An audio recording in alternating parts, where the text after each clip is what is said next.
Olá, minha galerinha do sétimo ano, tudo bom com vocês? A tia espera que sim, que estejam todos muito bem, com muita saúde, né? Estejam aí aproveitando o tempo de vocês, botando a matéria em dia, porque semana que vem nós estamos aí em avaliação do segundo bimestre a partir de segunda-feira, ok? Então vamos lá, meus amores, acompanhem aí com a tia, tá? A correção do nosso gabarito, tá? De geografia do sétimo ano que já tá aí com vocês. A questão número 1 vai perguntando assim, ó. Qual a denominação de indústria? Bom, indústria é atividade econômica, tá? Que é designada aí do setor secundário, que transforma a matéria-prima em produtos para o consumo. Eu não sei se vocês lembram, mas nós falamos muito das atividades industriais, né? E das atividades econômicas, né? Que regem o país. Então, nós temos aí atividades primárias, atividades secundárias e atividades terciárias, que a tia já explicou num capítulo para vocês. A atividade primária, o nome já diz, ó, é aquele tipo de atividade que vai trazer alguma rentabilidade econômica que vem primeiro, né? Que é a agropecuária, que é o extrativismo mineral, vegetal, animal, né? Ou seja, aquele tipo de atividade que extrai da natureza aquilo que o homem necessita para transformar na indústria. A indústria, então, ela passa a ser o setor secundário, ou seja, a segunda etapa, né, de transformação dessa matéria-prima em algum tipo de produto. E para finalizar, nós temos o setor terciário, que aí no caso, né, vem o comércio, que vai fazer a finalização de venda, né, desses tipos de produtos aí, ok? Bom, questão número 2. Para desenvolver suas atividades, as indústrias necessitam de matéria-prima. Essa matéria-prima vem de onde? Bom, galerinha, a matéria-prima, né? Ela vem aí de um recurso vindo direto da natureza. Ela pode ser fornecida tanto pela agricultura, tanto pela pecuária, tanto pelo extrativismo, que pode ser mineral, vegetal, animal, entendeu? Todas essas atividades que a tia falou para vocês, elas são características do setor primário, tá? Que a tia acabou de falar para vocês, que é aquele setor que fornece a matéria-prima necessária para que a indústria transforme em algum tipo de produto, ok? Bom, questão número 3. Depois de industrializadas, as mercadorias precisam ser distribuídas, isso é, vendidas e consumidas.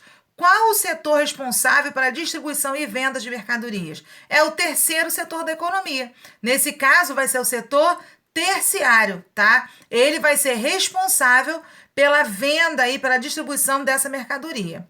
Questão 4. Questão 4, vamos lá. Observe a imagem abaixo. Ela apresenta alguns tipos de atividade dos diferentes setores da economia. Escreva quais são essas atividades e qual setor a que elas pertencem.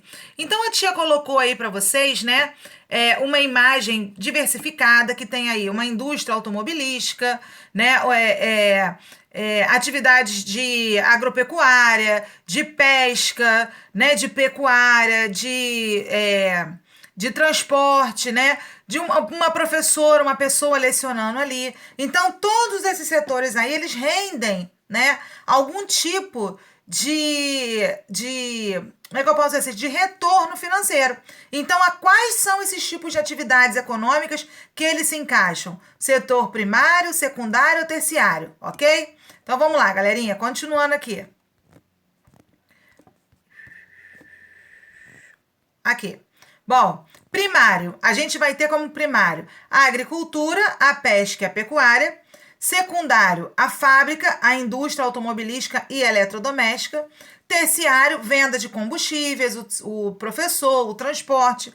Ou seja, galerinha, além, tá, da questão do comércio, tá, todo o setor aonde as pessoas trabalham, né, professores, administradores, bancários, médicos, advogados, né, os profissionais liberais também se encaixam nos setores de serviço, que se enquadram aí no setor terciário, tá bom?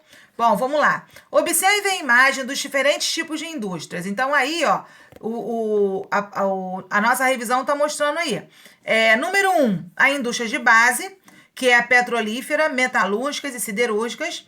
Depois ela vai e joga para a indústria número 2, que é a fábrica de motores, ferramentas e autopeças. Por último, aí nós temos a número 3, que é a de alimentos, bebidas, móveis, eletrodoméstico, textos e assim por diante. Então vamos lá.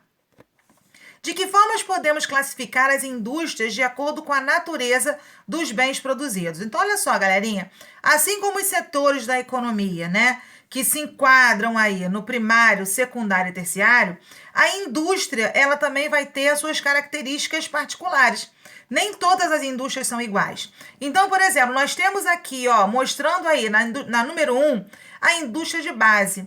Ela tem esse nome base. O que é base? É aquela tipo de indústria que vai produzir subsídios para poder fortalecer e dar condição de funcionamento para outras indústrias, né? Ou seja, sem esses tipos de produto, né, que essas indústrias de base aí produzem, as outras indústrias não conseguirão produzir. Então, elas vão fornecer combustível, elas vão fornecer o aço, o ferro, né? Elas vão fornecer também a energia elétrica, entendeu? Ou seja, qual é a indústria que sobrevive, né, que consegue funcionar sem ter essas coisas que são principais? Por isso é que elas são chamadas de base, ok? A indústria de motores, ferramentas, autopeças, igual a gente tá vendo ali, elas vão ser chamadas de indústrias de bens, tá? De bens de capital, ou seja, são aquelas indústrias que vão produzir maquinários para que outras fábricas possam produzir outros tipos de produto. Um exemplo, olha só, uma fábrica que produz, por exemplo, sapato, né?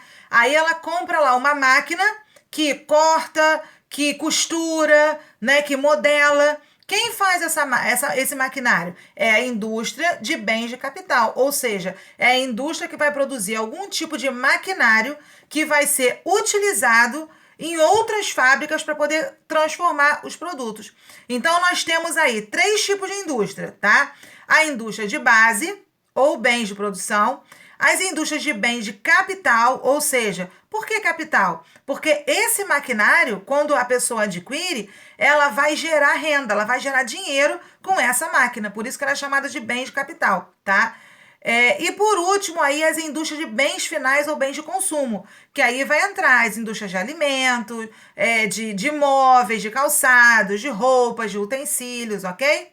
Bom, questão número 6. Explique o que é uma indústria de base ou de bens de produção. É uma indústria que transforma matéria-prima em produto semi-acabado, que serve de base para a produção de outros bens. Um exemplo, indústria metalúrgica, indústria de cimento, indústria siderúrgica, que produz aí o ferro e o aço, a indústria petroquímica, né, que trabalha com o petróleo e transforma ele, né, em combustíveis aí necessários para as outras indústrias, ok? Bom, questão 7. Explique o que é uma indústria de bens de capital ou intermediária. Bom, é uma indústria que produz os meios, ou seja, os instrumentos necessários a outras fabricações e transporte, como autopeça, ferramenta, máquina, entendeu? Então, por exemplo, quando a gente compra aí algum tipo de máquina, de ferramenta, ela também é produzida numa fábrica, entendeu? Por isso que ela é chamada aí de bens de capital. Bom, questão 8.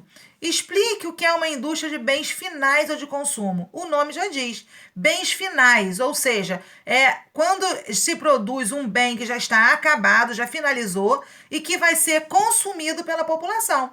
Aí entra aí, né, o vestuário, vai entrar aí comida de alimentação, mais o que? Os móveis, utensílios, entendeu? Objetos que a gente usa. 9.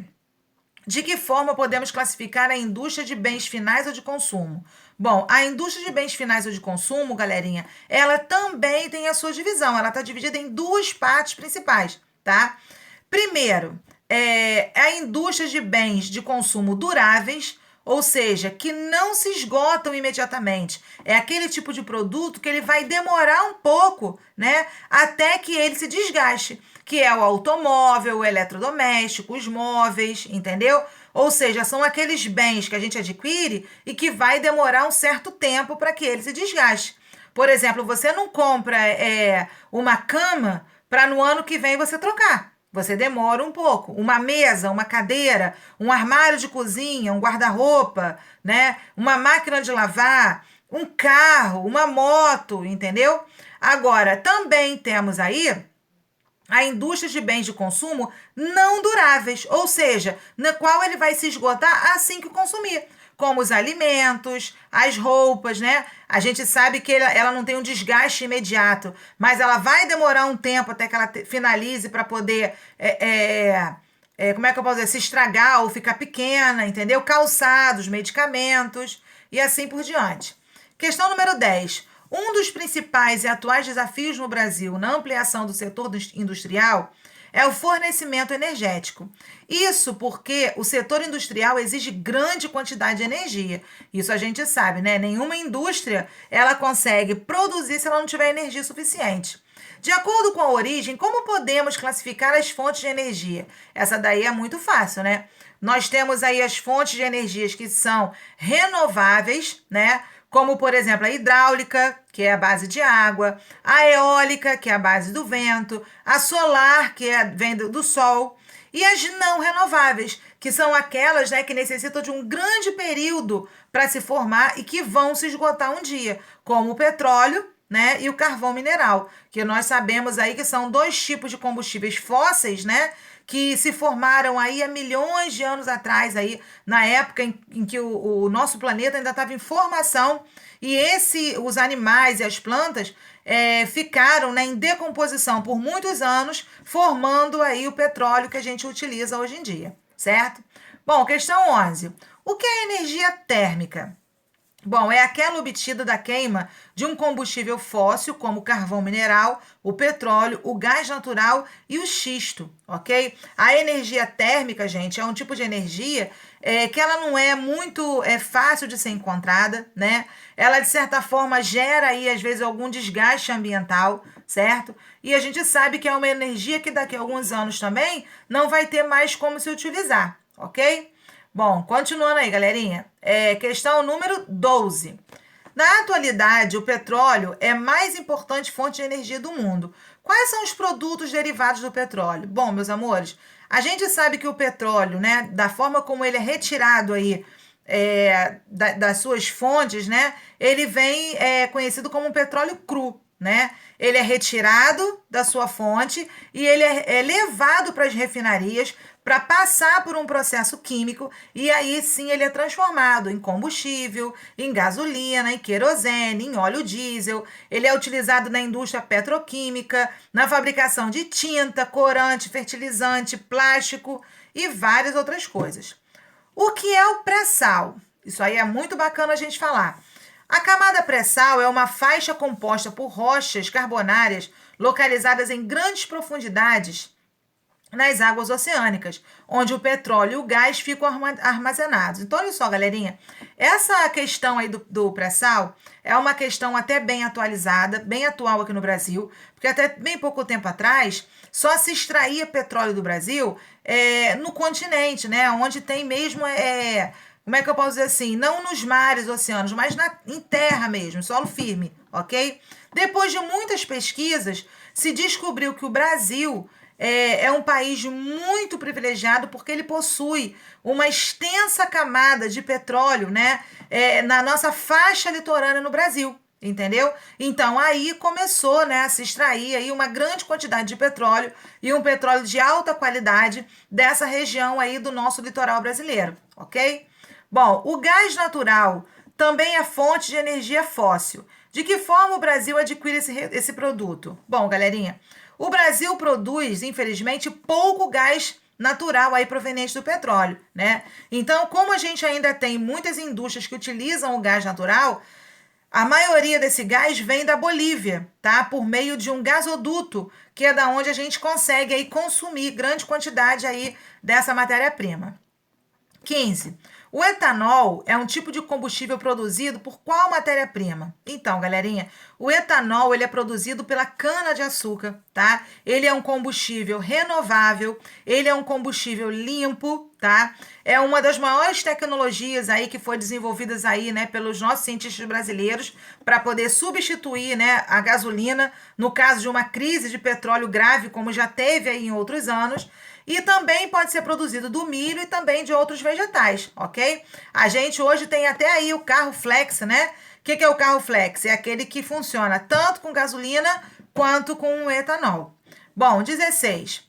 O comércio é a atividade que consiste na compra e venda de produtos que são chamados de mercadorias.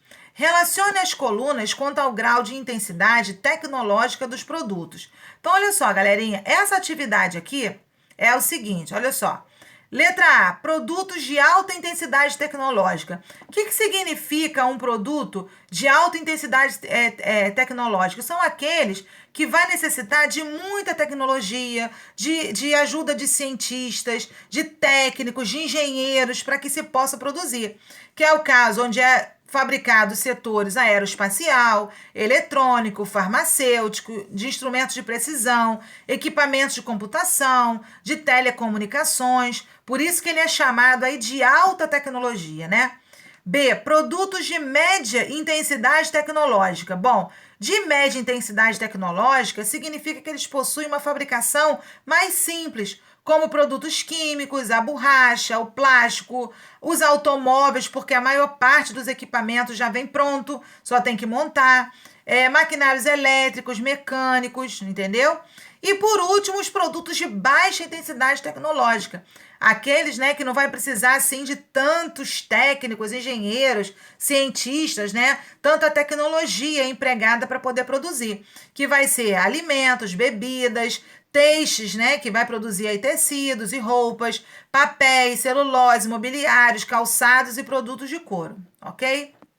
Bom, 17. As redes de transporte e comunicação são indispensáveis nas atividades industriais. De que forma podemos classificar as redes de transporte? Bom, meus amores, nenhuma indústria, né, ela vai se desenvolver se ela não tiver uma boa infraestrutura.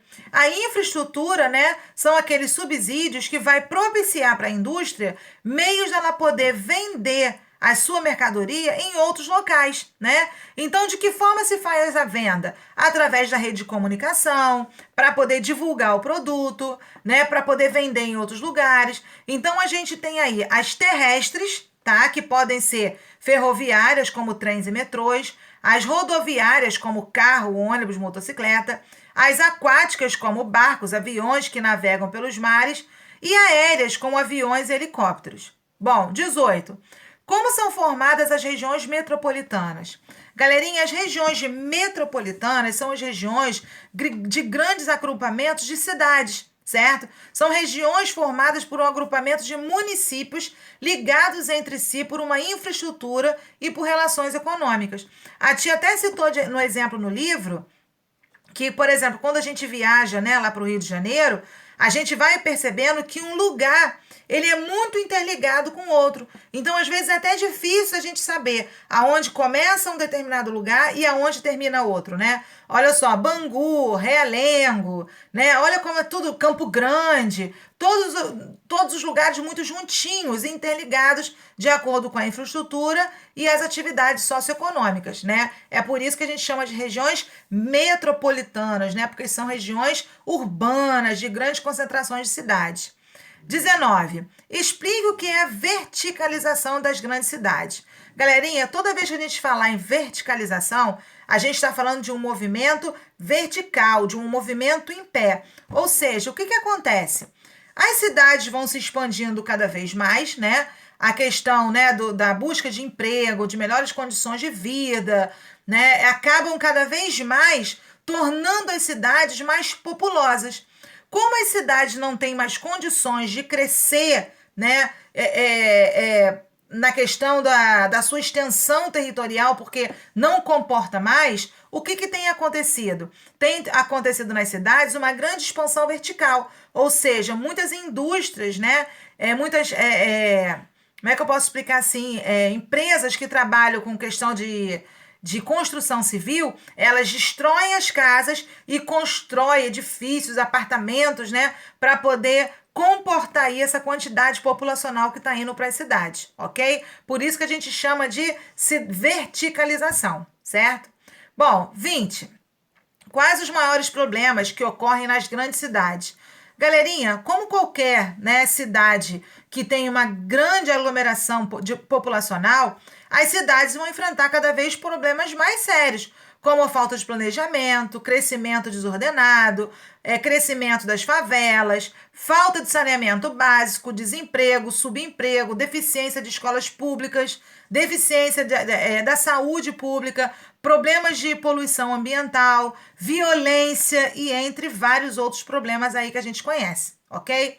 Bom, meus amores, essa aí basicamente é a nossa revisão. A tia espera aí que vocês tenham, né, compreendido. Se ficou alguma dúvida, entre em contato com a tia, tá? Pelo contato aí do canal Tira Dúvida. E vamos estudar para nossa provinha que vai estar, ó, chuchu, beleza, ok? Bom, a tia deixa aí um beijo no coração de vocês. Bye, bye!